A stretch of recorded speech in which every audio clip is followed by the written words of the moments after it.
You're listening to the Wealth Mindset Show, where Hixon Zuercher Capital Management's team of finance professionals, portfolio managers, and a life coach come together to tackle complex topics in finance and retirement planning so you don't have to.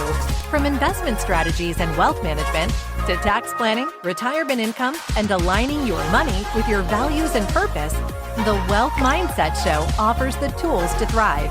All right. Hey. Welcome to the Wealth Mindset Show, where our Hixon Zuercher team will have conversations on managing wealth, navigating retirement, and making smart decisions for a secure, meaningful future.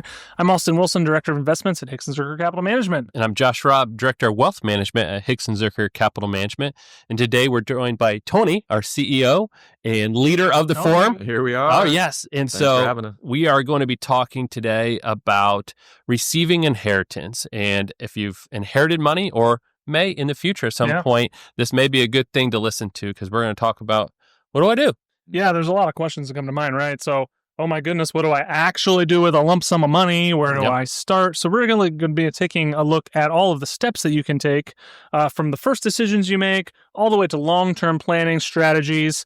So if you're feeling a little anxious that this may or may not happen to you, hopefully you're in the right place and we can help you out today. So, I mean, just in general, guys, what are some thoughts on, you had a client come to you, they're like, wow, I mean, my life just changed. My parent died or something like that, and there's a chunk of money coming my way. Where do we start from here? What are your guys' thoughts as you think from a planning perspective? Client comes to you. Mm-hmm. Yeah, the one story that comes to mind for me is, and this is just in general, when there is that expected inheritance, should we as planners count for that in the retirement projection? And our philosophy is no, because ultimately, if it's especially a parent, you don't want to count on them passing at a certain moment to see if that's available. They could live a very, very long time. Yeah. So by no means do we put it in the projection, but it's always in the back of our clients' minds. And so we have that conversation of, hey, let's plan without it. And what a blessing and an extra cherry on top if you do happen to get it. Yeah. And that's happened multiple times where our clients have had their projection done really well, and then they've been able to be a little bit more philanthropic or purchase that extra item that they had when that inheritance is received. Yeah, it really comes to only if you're guaranteeing that you're going to get whatever it is you want in the plan, right? If it's just kind of, I think sometime in the future I may get something, you really don't want to plan for that.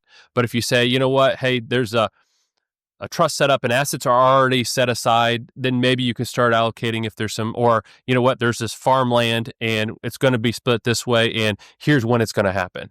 Like, there's times where you may be able to, but more often than not, the thing is, the best case is there's a long time frame before you get this inheritance, which means you get a lot of time with whoever that person is. Don't count it is the first part. Don't assume your success is dependent on someone else leaving you something. Right. Because there could be long-term health costs or something that depletes those assets for their benefit, and there's less for the inheritance, which is fine because that's their money to use, but it may mess up your plan. You don't want to have that success based on that. It's just an odd conversation to have. It's weird. We want you to die so that our retirement is successful. Yeah. That's just not something you should count on. However, it can certainly move the needle. So let's talk about some tips, that people can think about as they're thinking, hey, this may happen or it has happened. So a handful of tips we're going to talk about today. First one, don't rush into any big decisions. So obviously, get a lump sum of money. There's a lot of emotions going on. There's a lot of life transition happening. Could be really sad. We lost a loved one that was very close to us. We think it's probably best to just start with taking a breath and figuring out what to do. So talk about that a little bit. Yeah. And this is something I spent a lot of time talking about when this is happening is, an inheritance means somebody passed away. Yeah. And so at that point, you're dealing with a lot of emotion, a lot of planning, funeral, all that stuff. You got assets you got to probably liquidate. There's a lot going on. And so, the first thing is just saying, hey, take care of the things you need to take care of. Don't worry about this inheritance piece you don't need to have everything lined up and planned out. A lot of times, there's the kind of almost a sense of guilt of now I have this money and I'm happy, but I'm also sad because this person passed. And how do I deal with both of those emotions together? Right. And so one of your things is just saying, hey, don't do anything big until you have a chance to really wrap your head around the big picture. Take a break, take a pause. No big decisions. Yeah, and on the other side of that, sometimes you can suffer from what we call the sudden wealth syndrome. Mm-hmm. All of a sudden, you didn't have that money, and now it's there, and your mind can go to the American consumeristic side of things and purchase things that really just don't honor the legacy of who the inheritance was from. And so, again, Josh, to your point, just taking that pause and avoiding those quick decisions really makes a lot of sense. Yeah, and there'll be a lot of people that will possibly show up That's what I was in just your life. yeah. And that's the other Cousins piece of it come too. out of the woodwork. Yeah, and it's, it doesn't have to be like multi-million-dollar inheritance. You just, when that happens, there's just people that show up are like, hey, maybe I need a little bit of that, or I deserve this or that, or you just feel that obligation. Yeah, and just don't feel that pressure that it has to be spread out because there was a reason why that person left the inheritance to you. There was a reason for that decision. I also think that's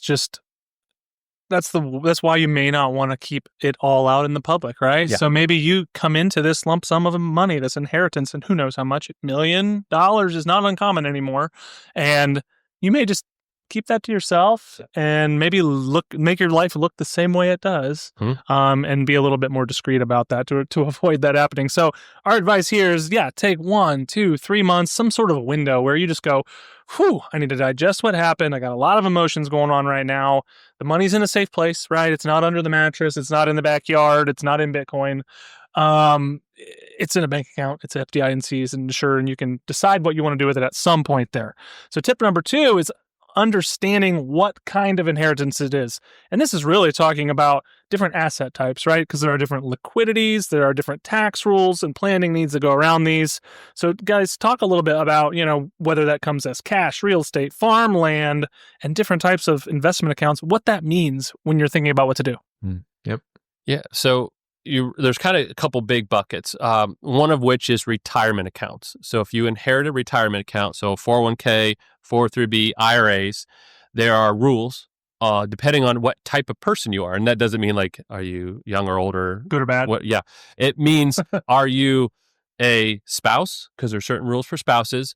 Are you a person who's older or younger than the person you inherited from? Because there's rules for those ages. And how far in age are you from them also matters. And so there's different tax rules, so it's hard to get in and tell you exactly what it is, but know that for a lot of people, there are a time frame where you have to make withdrawals out of this account based on which type of person you qualify as.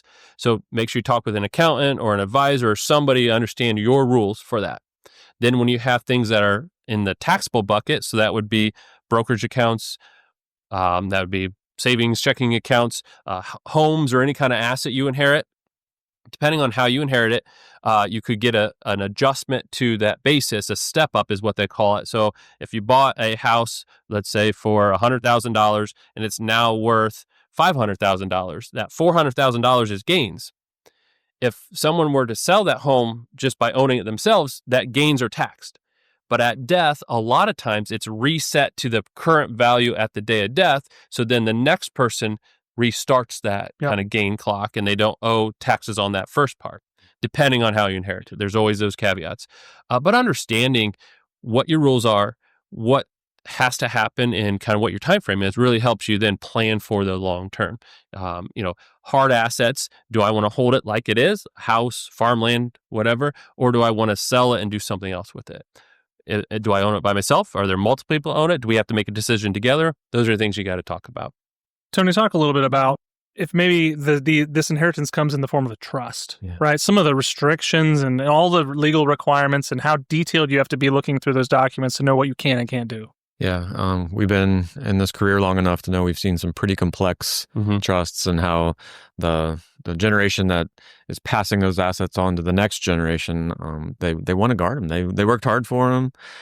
They don't want to set their next generation up for just laziness. They want them to work and be engaged. So oftentimes there are rules and limits as to how much of that trust can be distributed, whether it be a certain age or a certain dollar amount. So ultimately, really engaging with the lawyer, the attorney, your financial advisor, or CPA, that's really the best way to navigate some of those complex trust. It's like that's the triangle, the love triangle that needs to be involved right here, right? You need to have a lawyer, a CPA, and your financial advisor all on speed dial because there's a lot of moving parts here. I'm a little uncomfortable. We just talked about a love triangle, but yeah, it's all good. Yeah. That's right. We're going to take a quick pause in this episode. Before we get back to today's topic, I want to take a quick moment to share something that could really help you on your retirement journey. At Hixon Zuercher Capital Management, we are all about making sure your financial life aligns with what truly matters to you. That's why we created the assessment, Are You Retirement Ready? Over at hzcapital.com/quiz. It's a quick and easy quiz that helps you figure out how prepared you are for retirement. It only takes a few minutes, and you might discover some great insights into what you need to do before you retire, both in the financial and non-financial aspects. So if you're curious about how ready you are to embrace this new phase, head on over to the website and check it out. Again, that's hzcapital.com/quiz. Now let's jump back into our conversation. So that brings us to our next point, which is setting goals really before you even start spending. So taking a step back and saying, what do I want this money to achieve? So what are your thoughts on what kind of impact you want to make with this money, or how can you make this inheritance meaningful? Yeah. One of the things I think about, and we talk about this in other podcasts, is the bucket strategy, having short-term, mid-term, and long-term goals. Now, you could do the same thing with inheritance to say, are there some things I want to do now with some of this money? And then do I want set some aside for future goals? And that's okay to have different buckets for that. So you may say, hey, I got some inheritance. After I had some time to think about it, I want to pay off some debt. I want to use some of this money to kind of free up my cash flow, get my debt situation in a better spot. But I'm also going to take some of it and set it aside for retirement or for me down the road. It's like having some kind of different buckets is a great way to say, okay, of all this that I got, I'm going to look at some of these as different things along the way. Yeah, and I think it's important to be self-focused. I mean, whoever you're getting this inheritance from likely did want you to have some financial freedom and security, but it's also good to think through, well, what was important to that generation, who you're inheriting it from. Is there some sort of charitable organization or education fund, or what legacy would you want to leave on their behalf? Because ultimately they're the ones who likely earned it and stewarded it to the point where they're now passing it on to you. So sure, be self-focused, but also have an others-oriented mindset as well. And also with that, it's like, what did they prioritize? So maybe who you inherited from prioritize experiences. So maybe we'll do a trip together in memory of them, or go to their favorite place and use some of this money as a way of kind of celebrating them. Those are some of the things you can do. And this is a great opportunity to involve your spouse as you're planning these goals, because you're not the only one that's involved in getting this money, right? So you guys are a team, plan together. What's important to you all? They probably knew whoever left you that money very well for a very long time. So just make sure you're on the same page there. And that leads us to the next point, which is investing that money with a purpose. So really, you know what you want to do with it. How are you going to do that with that money? And you really get about one chance to put this money to work correctly, to do what you need it to do. So talk about how, putting this money to work can be done now that you kind of have some goals. Yeah, it comes back to what Tony said was, once you know for sure that this is actually happening, and that's a good time to reevaluate your retirement plan, your financial picture, to say, okay, now that there's a new change, what all has shifted? What do I need to do to make sure I'm either on track still, or can I readjust my goals and do more or something different? So yeah, definitely just stepping back and saying, okay, here's where I was heading. This is what I was trying to accomplish. Now the picture has changed. Where am I at? Where am I going? Yeah, I think too, it's important to, you can suffer from really two ways. The first way is, well, it wasn't my money. Yeah. And so it's like you're playing with house money, and you get very aggressive with it, or invest in things that really don't make prudent sense. And then the other side of that equation is, it's not your money, I don't want to lose it. And so you get so far into preserving sit on cash, that inflation eats away at it, and it doesn't really serve the purpose in which the inheritance was meant to. Yeah. And always be aware, if you get especially a large sum, if you invest it and it continues to grow, that can increase your taxes. Because although inheriting is not usually a taxable event because the estate pays those taxes, once you have those assets, they can start generating tax for you in the future. So understand what that'll do to your overall tax picture as well. And of course, depending on how you receive the assets, whether it's appreciated stock or not, and if you get a step up or not, you can do a lot of amazing charitable things donor advised funds, QCDs, whatever you want to do over time that can ultimately reduce tax burdens and ultimately help that money go further and your tax rate be less. So yeah, I guess as a matter of wrapping up that particular portion, you're not probably going to be focusing on growing this money like gangbusters forever because it's money that you weren't counting on, your plan probably wasn't counting on. So you want to have a component of capital appreciation, but also a component of long-term growth built in there as well. And that's how that money is going to last, hopefully, a long time. Yep. Or if you're just trying to decide what to do, just keeping it in something safe, like you said, is, I've had so many people say, well, let's just leave it until I decide, right? And that's a investment decision, but it doesn't have to be your permanent one. You could just use that as a temporary one to then get to your final allocation. And that leads us to our last point, which is avoiding common mistakes, because there are a lot of ways people go wrong. They inherit a lot of money here. Some of those things, like Tony mentioned earlier, this is money you weren't counting on, you can blow it. Yeah. That's something people do, and a lot maybe that's a lot more often than we would like. Maybe that's okay if you don't need it or have any plans for it, but ultimately having a plan, we talked about being good. So what are some common mistakes we can avoid as we're planning ahead here? Yeah. I think it's, to your point, Austin, I think I read a stat, Josh, correct me, generational wealth really runs out at generation 3. Yeah. So this whole overspending thing does seem to be an issue.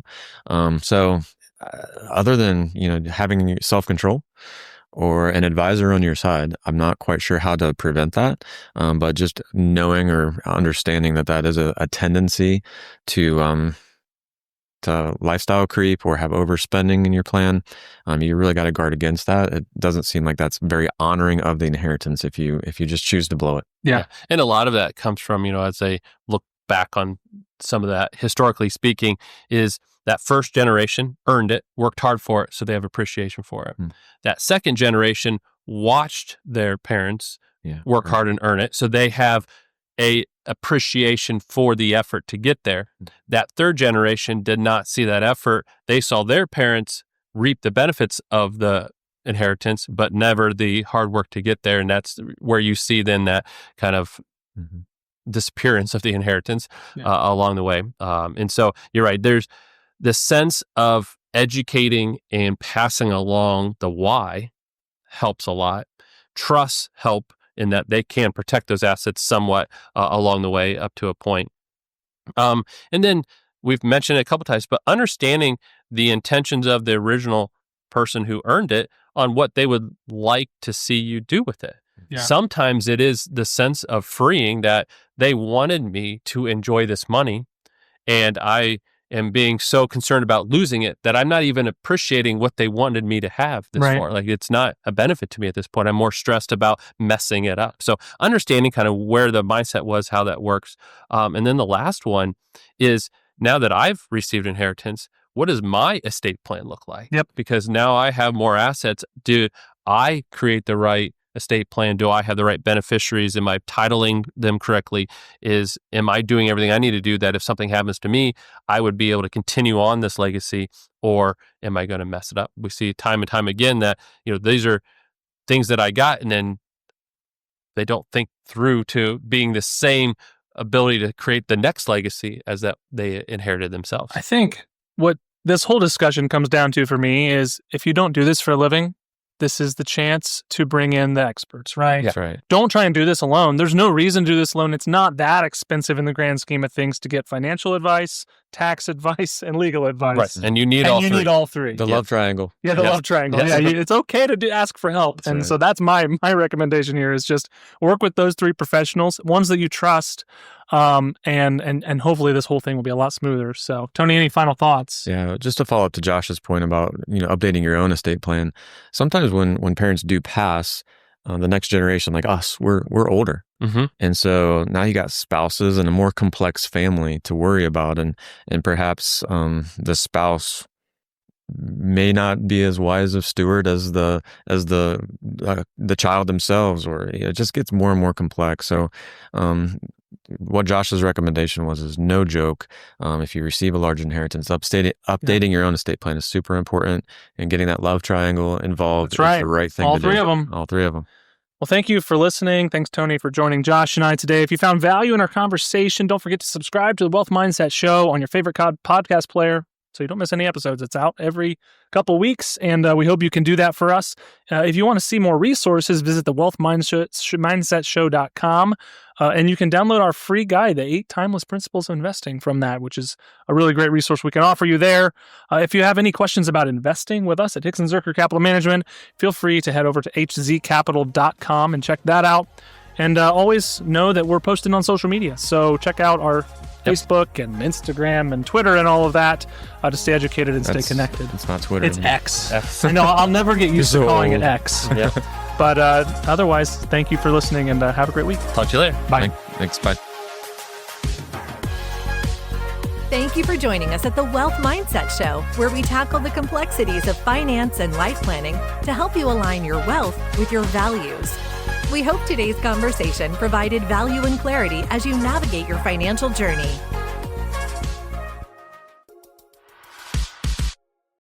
Your hosts work for Hixon Zuercher Capital Management, and all opinions expressed by them or any podcast guest are solely their own and do not reflect the opinions of Hixon Zuercher Capital Management. This podcast is for informational purposes only and should not be relied upon for investment decisions. Clients of Hixon Zuercher Capital Management may maintain positions in the securities discussed in this podcast. There is no guarantee that statements, opinions, or forecasts provided herein will prove to be correct. Past performance may not be indicative of future results. Indices are not available for direct investment, and any investor attempting to mimic index performance would incur fees and expenses that could reduce returns. Securities investing involves risks, including the potential loss of principal, and there is no assurance that any investment plan or strategy will be successful.